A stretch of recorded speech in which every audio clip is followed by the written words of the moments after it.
नमस्ते एवरीवन। आज मैं आपको स्कंद पुराण से भगवान शिव के पूजन की महिमा का आपको बखान करना चाहती हूँ कि भगवान शिव की पूजन करने से हमें क्या प्राप्त होता है, हम किस प्रकार से शिवलोक में जा सकते हैं, हम क्या क्या करें जिससे हमें क्या क्या प्राप्त हो सकता है। आज मैं उसका विवरण देना चाहती हूँ। जो मनुष्य शिव मंदिर के आंगन में झाड़ू लगाते हैं वे निश्चय ही भगवान शिव के लोक में पहुँचकर संपूर्ण विश्व के लिए वंदनीय हो जाते हैं।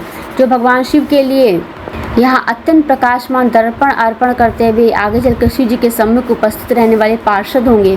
जो लोग देवादिदेव शूल पाणी शंकर को चंवर भेंट करते हुए त्रिलोकी में जहाँ कहीं जन्म लेंगे उन पर चंवर ढुलता रहेगा। जो परमात्मा शिव की प्रसन्नता के लिए धूप निवेदन करते हुए पिता और नाना दोनों के कुलों का उद्धार करते तथा भविष्य में यशस्वी होते हैं। जो लोग भगवान हरिहर के सम्मुख दीप दान करते हुए भविष्य में तेजस्वी होते हैं और दोनों कुलों का उद्धार करते हैं। जो मनुष्य हरिहर के आगे नैवेद्य निवेदन करते हुए एक ग्रास में संपूर्ण यज्ञ का फल पाते हैं।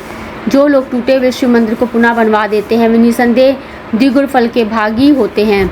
जो ईंट अथवा पत्थर से भगवान शिव और विष्णु के लिए नूतन मंदिर का निर्माण कराते हैं वे तब तक स्वर्गलोक में आनंद भोगते हैं जब तक इस पृथ्वी पर उनकी वह कीर्ति स्थित रहती है। जो महान बुद्धिमान मानव भगवान शिव के लिए अनेक मंजिलों का महल बनवाते हैं वे उत्तम गति को प्राप्त होते हैं। जो अपने और दूसरों के बनवाए हुए शिव मंदिर की सफाई करते हैं या उसमें सफ़ेदी कराते हैं वे भी उत्तम गति को प्राप्त होते हैं। जो पुरुष और स्त्रियां शिव जी के आंगन विविध रंगों के चौक पूरती हैं वे सर्वश्रेष्ठ शिवधाम में पहुंचकर दिव्य रूप प्राप्त करेंगी।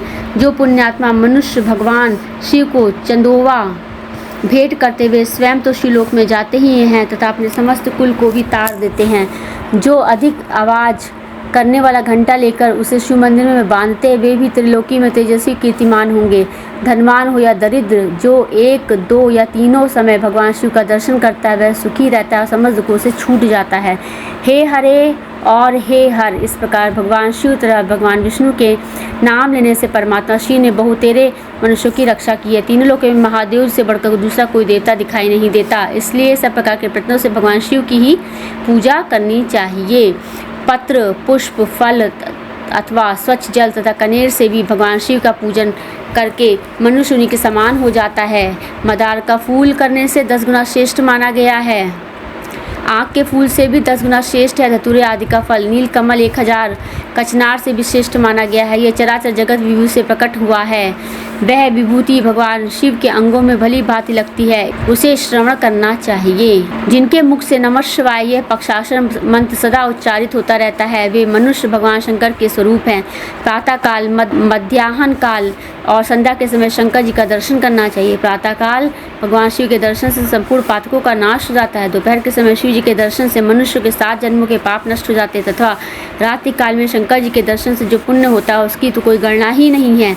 शिव यह 2 अक्षरों का नाम महापातकों का भी नाश करने वाला है। जिन मनुष्य के मुख से शिव नाम का जप होता रहता है उन्होंने ही इस संपूर्ण जगत को धारण किया है। पुण्यात्मा पुरुषों ने शिव जी के आंगन में आरती के समय बजाने के लिए जो बड़ा सा नगारा रख छोड़ा हो उसकी आवाज़ से पापी मनुष्य भी पवित्र हो जाते हैं। इसलिए चिरकाल से संचित प्रचुर धन बहुमूल्य चंवर पंच शैया दर्पण चंदोवा आभूषण अथवा विचित्र वस्त्र भगवान शिव की सेवा में अर्पित करने चाहिए।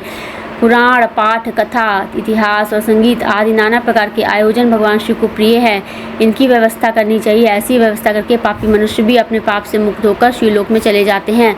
जो स्वधर्म का पालन करने वाले महात्मा और शिव पूजन के विशेषज्ञ जिन्होंने गुरु के मुख से शिव की दीक्षा ली है वे निरंतर शिव जी की पूजा में संलग्न रहते हैं। मन में दृढ़ विश्वास रख के संपूर्ण विश्व को शिव के रूप में देखते हैं। उत्तम बुद्धि का आश्रय ले सदाचार का पालन करते हैं तथा अपने वर्ण धर्म आश्रम धर्म में स्थित रहते हैं। वे ब्राह्मण क्षत्रिय वैश्य शूद्र और कोई क्यों ना हो भगवान शिव के परम प्रिय होते हैं। चंडाल हो या सर्वश्रेष्ठ ब्राह्मण भजन करने पर भी सभी भगवान शंकर को अत्यंत प्रिय लगते हैं। भगवान शंकर ही संपूर्ण चराचर जगत के आधार हैं, अतः सब कुछ शिव स्वरूप है।